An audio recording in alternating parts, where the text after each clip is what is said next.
नमस्कार, मैं Shashi Prabha Saraswat, associate professor Hindi, Shri Kalyan राजकीय कन्या महाविद्यालय सीकर। प्रिय विद्यार्थियों, हमारी व्याख्यान माला का विषय है सूरदास। कवि सूरदास की कुछ पदों की व्याख्या पिछले वीडियो में हम कर चुके हैं। उसी क्रम को अनवरत रखते हुए आगे बढ़ते हैं। तो देखिए अगले पद को।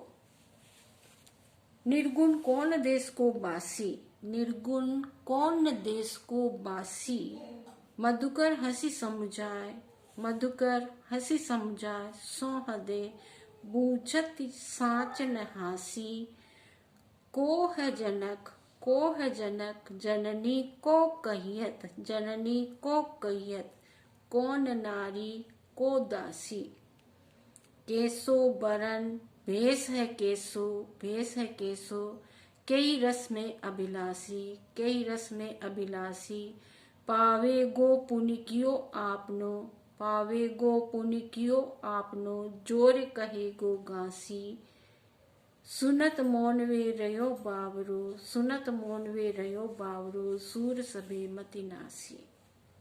निम्नलिखित पद्यांश सूरदास जी द्वारा रचित सूर सागर सार से लिया गया है।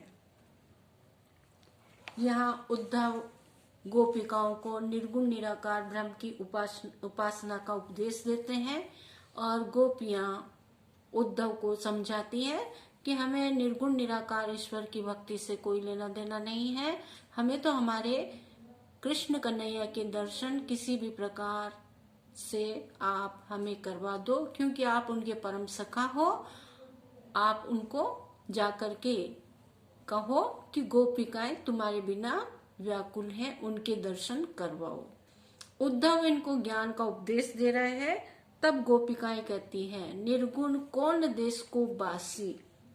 गोपियां कहती कि हे उद्धव, तुम्हारा वह निर्गुण निराकार ब्रह्म कौन देश को बासी, किस देश का निवासी है, कहाँ का रहने वाला है।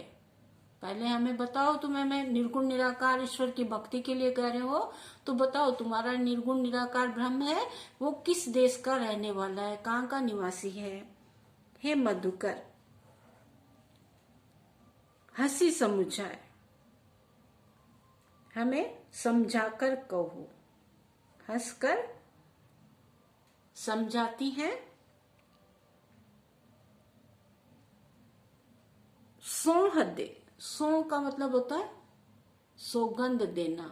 हम तुम्हें सौगंध दे करके बूझती, बूझती का अर्थ होता है पूछना, सौगंध दे करके पूछती हैं, साच न हासी, सच्ची सच्ची बात बताना,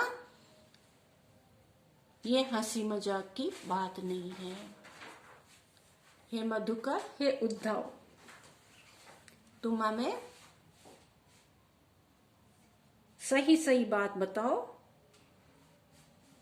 हम तुम्हें शपथ देती हैं, सौगंध दे करके पूछती हैं, ये हंसी की बात नहीं है, सत्य बात को बतलाओ। तुम्हारा निर्गुण निराकार ईश्वर है, वो निर्गुण ब्रह्म किस देश का निवासी है। आगे गोपिकाएं, सूर की गोपियां हैं, उद्धव से पूछती है कि हे उद्धव, को है जनक, तुम्हारे निर्गुण निराकार ईश्वर के जनक यानी पिता, पिता कौन है।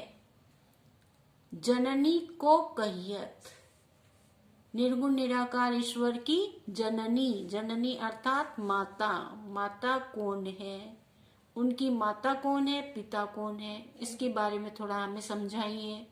फिर पूछती है, हे उद्धव, कौन नारी, उनकी पत्नी कौन है, निर्गुण ब्रह्म की नारी कौन है, पत्नी कौन है, को दासी, और उनकी दासी सेविका कौन है।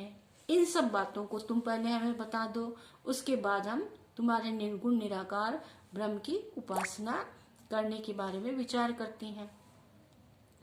तो किस किस के लिए पूछ रही है। को है जनक, जननी को कहियत, निर्गुण निराकार ब्रह्म के पिता कौन है, माता कौन है, स्त्री कौन है और उनकी दासी कौन है, इसके बारे में वर्णन करो।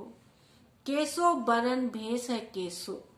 फिर गोपिकाएं कहती हैं, उनका रंग कैसा है।